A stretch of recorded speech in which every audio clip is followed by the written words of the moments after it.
om daai amfitheater die hele hoofstuk te lees, ek kan hom nie weer lees vir nie. Gaan gerus hierdie goed deur, is vandag nou die Laodicea dag. So, môre doen ons bietjie meer as een kerk, maar ons begin eintlik nou agterste voor ons. Hierdie was die laaste een van die 7. Die eerste brief was aan Ephesus. En hoe ek het altyd verduidelik is soos 'n klok tot 12 uur staan. Ephesus. Smyrna, van hulle so af, né? Tot ons nou weer kom. Die kerkklok, soos ek sê, gaan nou weer by 12 uitkom. Ons gaan weer, en ons 'n paar goedjies wat ons as kerk moet voor pas op, wat die laaste kerk gedoen het. So, julle kan nou sien, die Romeine het toe later ook te nou, dit was die grootste doodslag van die kerk gewees, die lewende kerk van Christus.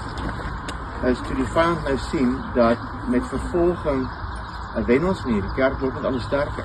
Ek meen, as die ouens word vir leeu's gegooi, word vir buffels gegooi, word, ons gaan sien as ons na die kerk van Smyrna kyk, hulle is vir 10 dae lang vervolg, 10 dae is 10 spesifieke Caesars. Daar was meer as 10 in daai tydperk van omtrent 500 jaar.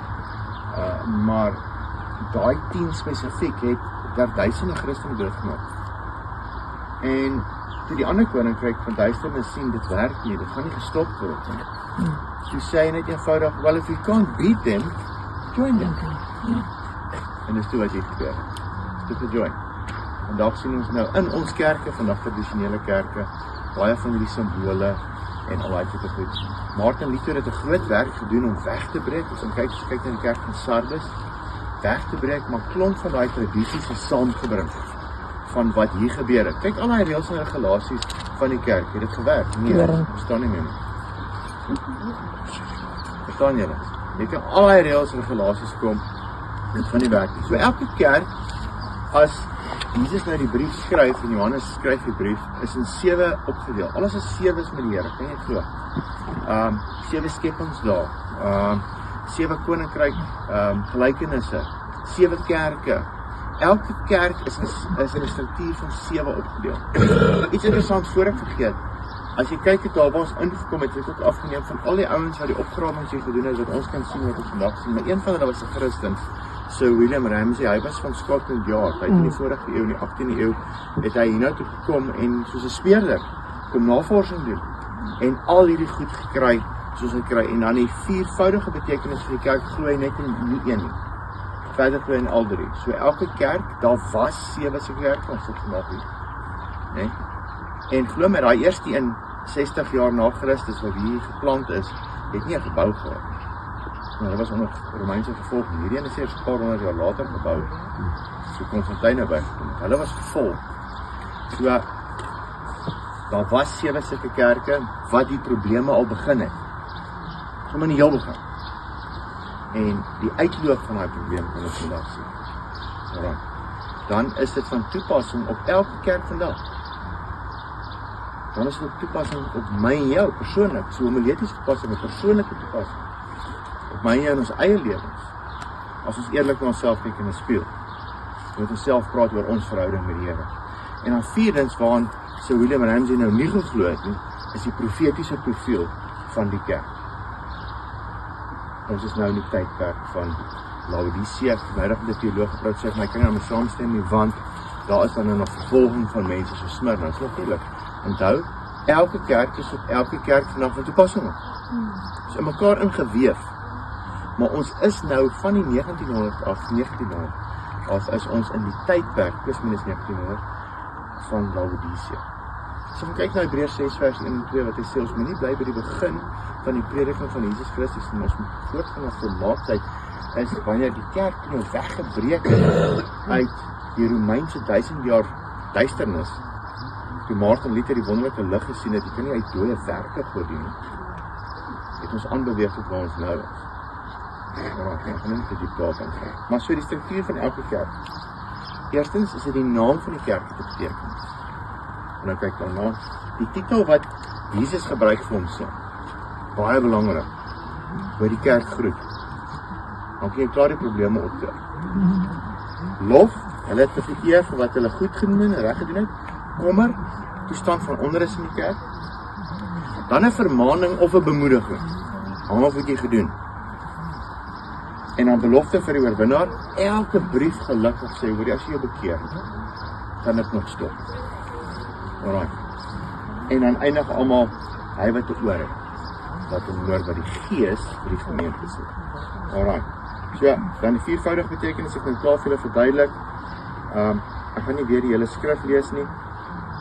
Ek gaan vanaand vir julle hierdie PDF stuur. Kyk dan nog, gaan self weer dit, daar's ook 'n kaart waar ons nou is presies. En al goed, so baie interessant, gaan nie praat met my, waar Laodicea sit, wys jou baie mooi. Hy sit nou so half in 'n kloof tussen berge wat nou afloop na Efese. Alright. Goed, so die naam van die kerk. Ek skryf aan die engel van die gemeente Laodicea. Laodicea beteken lau, mense, desense, regeer. Mense wat regeer. Dis 'n probleem, né? As jy wil hê 'n kerk moet nie lank hou nie, al is dit 400 jaar, jy dink is lank, is nie lank nie. En the greatest scheme of things is 400 jaar nie lank nie. As jy wil hê dit moet vir ewig hou, moet 'n mens nie regeer. Maar Jesus Christus moet regeer. Heilige Gees. Ja, natuurlik. Die Here stel leiers aan. Maar daai leiers moet submit wees en moet accountable wees. Hy is nie een of ander God nou nie. Ek ken 'n pastoor, sy eie pa mag hom nie eens op sy naam noem nie. Sy pa moet van sy pastoor. Verstaan jy?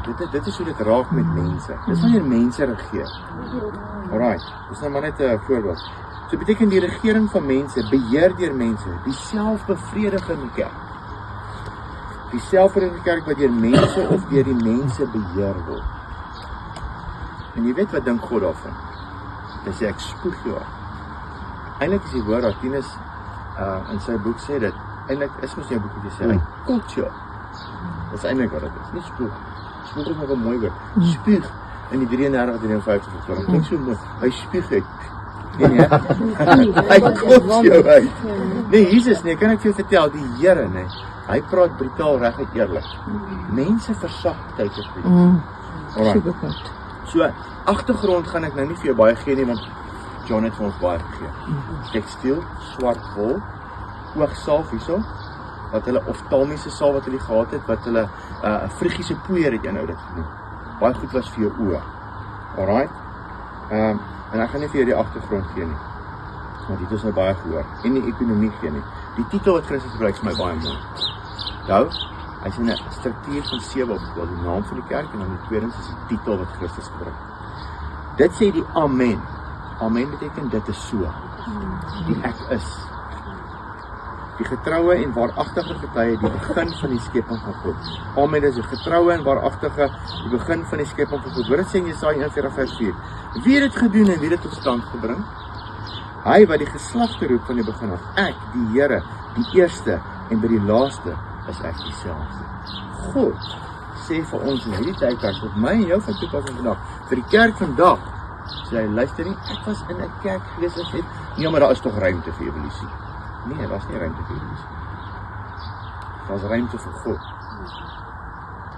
Ek wil sê, die vrees van die Here behels om agting te hê vir sy woord en te sê, my God, nee, het die aarde gemaak in 6 dae, die 37 dae. My God het my aan mekaar geweef. God, hy soek die eer, hy is 'n jaloerse God, as jy nie weet het nie. Hy is jaloers vir jou. As ons net die briewe sien, soos die mens stelselmatig sy eerste liefde verlaat, probeer hy jou terugtrek deur hierdie 7 briewe na eerste liefde toe. Waar ons by Efese gaan sien het, hy sê, Jesus, dit is so goed, julle kerkdoktrine is so mooi, wow, en yes, julle doen alles, wow, maar jy het nie meer so lief as genoeg nie. As sonder liefde, dan baat dit niks. Ek sê vir julle, Heilige Gees, as jy wil hê, Heilige Gees moet deur jou werk. Ek werk elke dag vir myself. Ek moet ook elke dag my kruis opneem. Ek is nie perfek nie. Vra my vrou soos nie. Nee, ons moet almal elke dag aan onsself werk om ons kruis op te neem. Want die Here het ons goed gedink om binne ons te kon woon. En om hom te kan hou, moet jy heeltyd vir jouself die vraag afvra, hoe die verteenwoordig ek hom reg? Jy dan van reg by die kerk, almal sê met die kerk is ek perfek, maar hoe is ek by die huis en al hy? Ek praat ek met die diertjies. Ek word getoets elke dag, ek sien nie diere mens, verstaan nie? Ek moet ook Werk aan myself. Niemand perfek. Alright, so ek wil nie hê dat jy ook dink as ek nou hierdie goed sê en lees, jy sê die perfekte voorbeeld. En daar is nie 'n perfekte voorbeeld. Ons almal is afhanklik van die Heilige Gees, die Here, om ons beter mense te maak. Vandag nog doodgaan. Jy gaan sien in daai boekie dat jy word gered, is verniet. Dis verniet. Jou salvation is for free, is mahala. En dan kom sanctification, tot jy doodgaan. Heilig maak, tot jy doodgaan. Glorification eers as in die hemel is. Dan is ons perfek. Nee, maar nie op aarde. Niemand is perfek op aarde nie. So, hy is die begin van die skepping van God. Kolossense 1:15. Hy is die beeld van die onsienlike God, die eerstgeborene van die hele skepping, sê Paulus. Is dit nie mooi nie? Hy soek die eer. En wat 'n lof het hy by Jesus gekry in die kerk? Wat 'n lof? Niks. Geen lof. Niks goed te sê. Die twee waarvan hy iets goed te sê het, is daar nog steeds vandag. Vandag, hierdie ander, iemand het nie opgegrawe het, niemand eers gewees in hierdie plek. Die bestaan nie, met al sy reëls en regulasies, al sy rituele, al sy dinge, het dit nie bly bestaan nie. So dit is hartseer. Kommer, baie. Ek ken jou werke, dat jy nie koud is, warm is, het nou baie gehoor. Ek ken jou werke, niks is onbekend vir God, so doen. Niks. Hy weet alles. Hy weet al, as jou fondasie nie reg is met jou kerk bou nie, ek praat nie van jou fisiese gebou nie, geestelik. As dit nie reg is, dit gaan nie hou nie. Hy is die hoeksteen waar almal struikel. As dit gaan mensgemaak is, een mensgemaakte reël. En ek sê mos, daar's niks fout in tradisie, solank jy net onder die woord. Niks onder die woord. Alright. Wat sê Matteus 7:21 wat hy sê, nie elkeen wat vir my sê, Here, Here, sal ingaan in die koninkryk van God. So van 'n skerry skrif hier daai.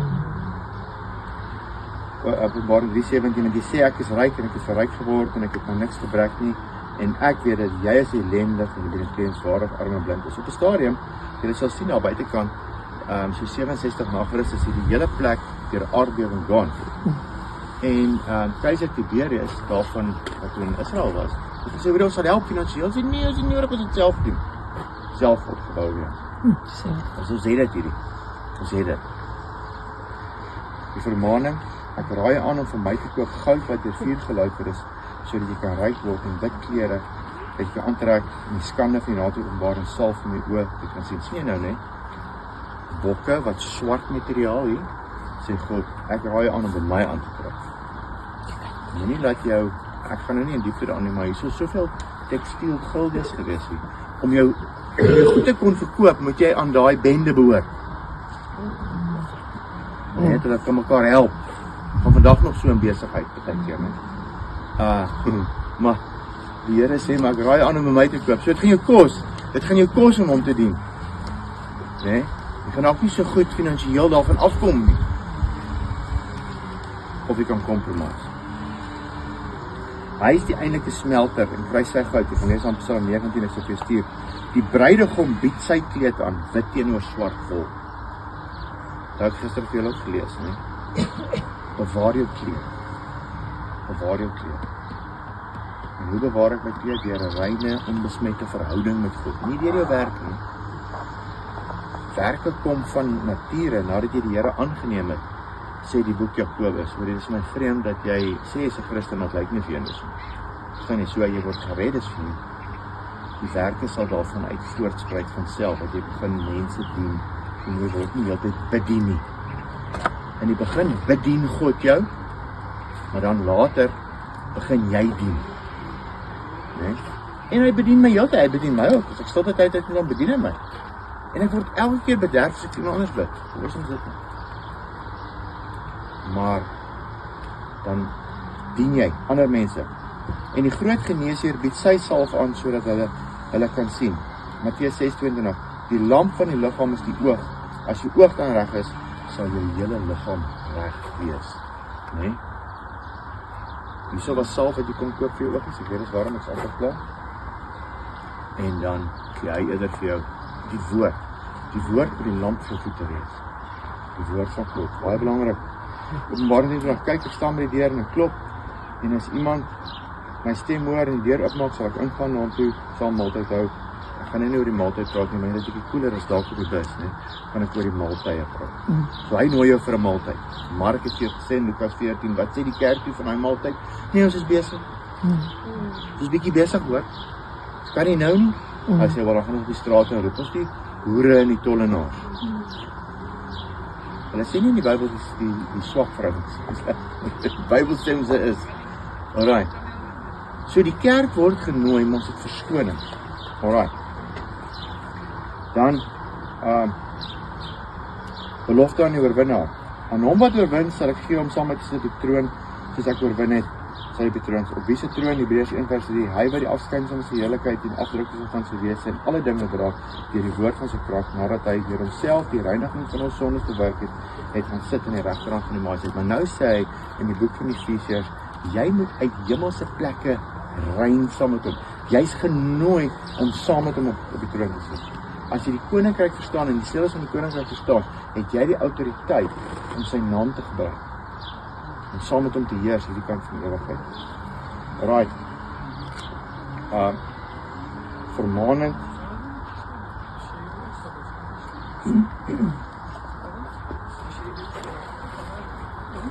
So hierdie kerk kry meer raas as wat hy niks goed te sê is. Moenie compromise nie.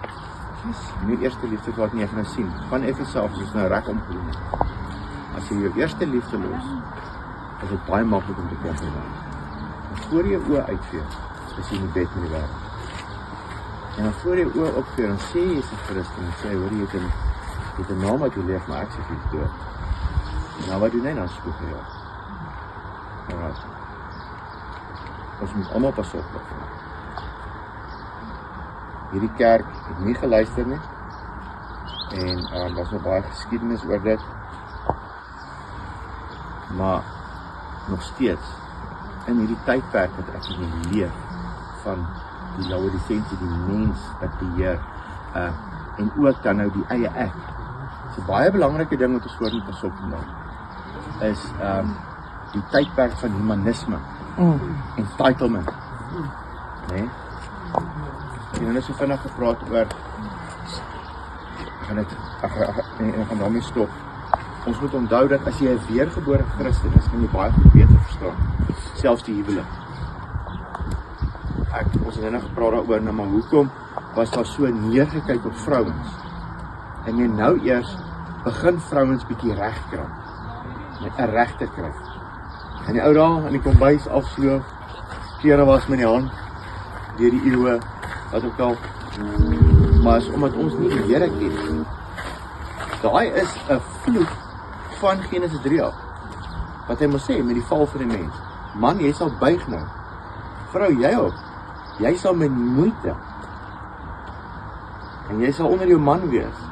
Dis 'n vloek. Dis nie God wat gehad het begin nie. So nou stel hy die huwelik vir die Christen in Efesiërs 5 vanaf vers 22. En hy sê in 5 vers 32, dis 'n verborgenheid van die wêreld verstaan nie. Die wêreld het die huwelik gehijack. Maar daar staan, vrou, jy moet jou man eerbiedig. Jy moet. Maar dan sê praat jy met die man, man, jy moet jou vrou lief hê soos Jesus die kerk liefgehad en homself daarvoor oorgegee het. Ek sê altyd vir in huweliksberading, my broer, as jou vrou weet, jy het haar lief soos Jesus die kerk het, jy sê jou lewe vir haar gee, nie vir jou stokperd, nie vir haar, sal sy eerbiedig. Maar nou is dit, my vrou sal my eerbiedig. Vir wat? Vir wat? Ek verdien baie tannies, nee, wat nou 80 is. Sê, hulle leef nou lekker, die ou ding is dood. Nou kan sy leef. Kan jy? En dis nie hoe die man moet wees nie.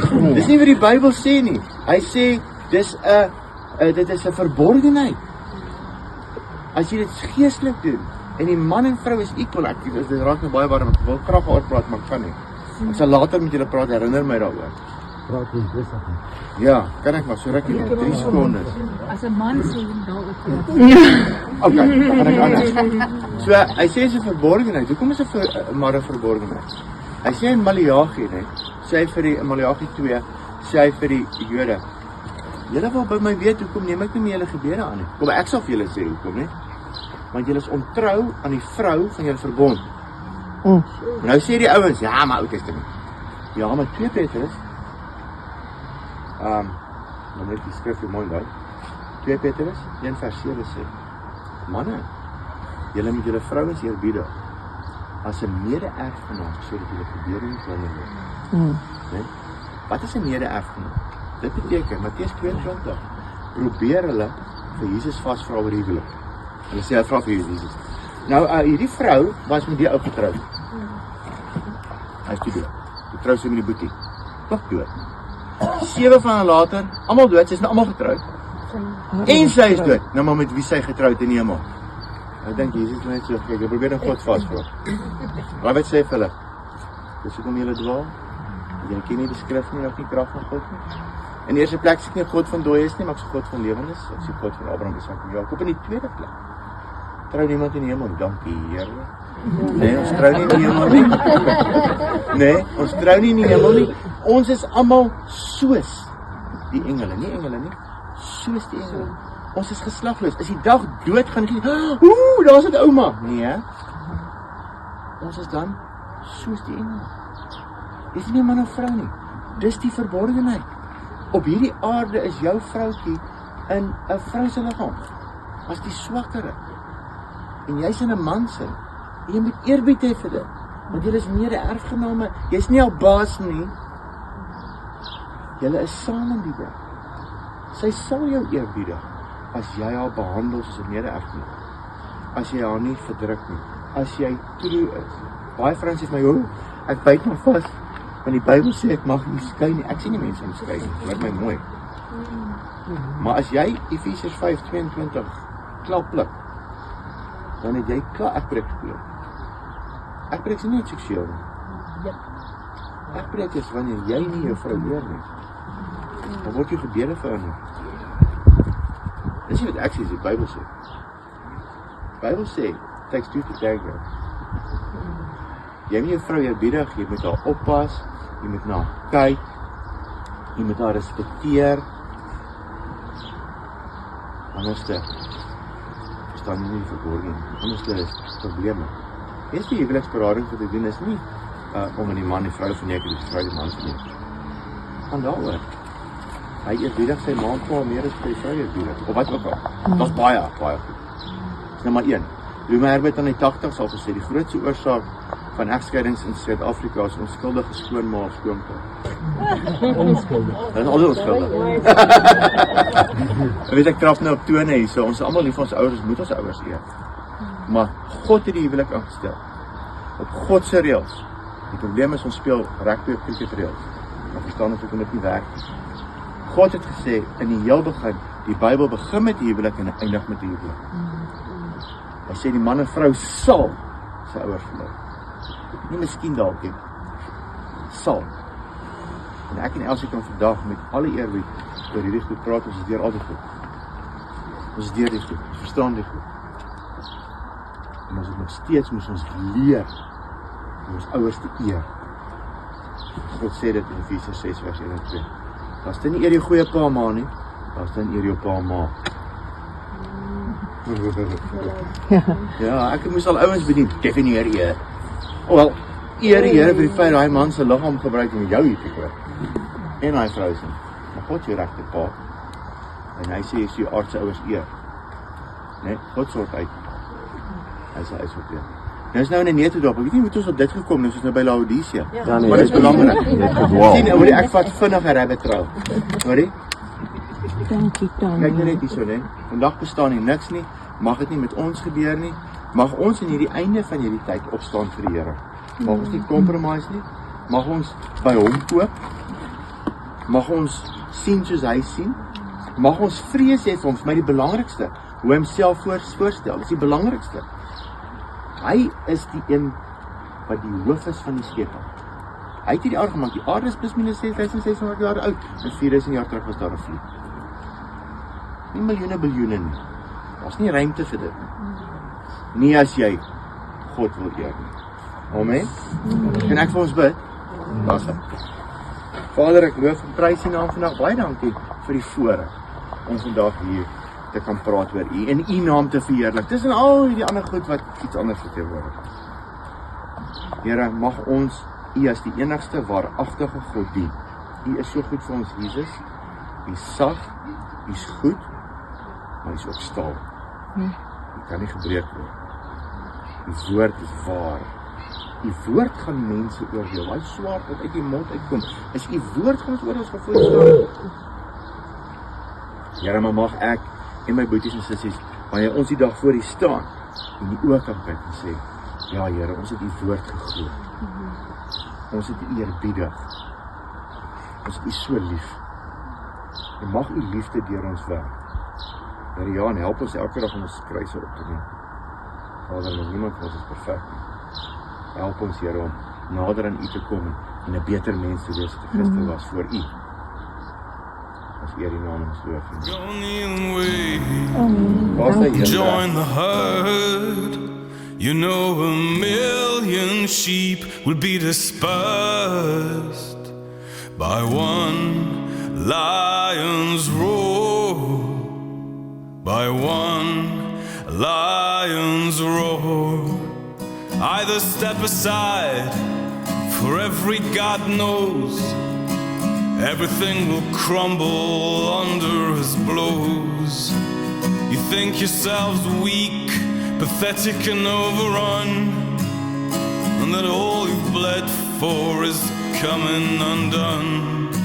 So go kneel and wait and join the herd. You know a million sheep will be dispersed by one lion's roar. By one lion's roar. Oh, you go out there and bow to none and cause a stir as if it were the last one. Curse them into hiding.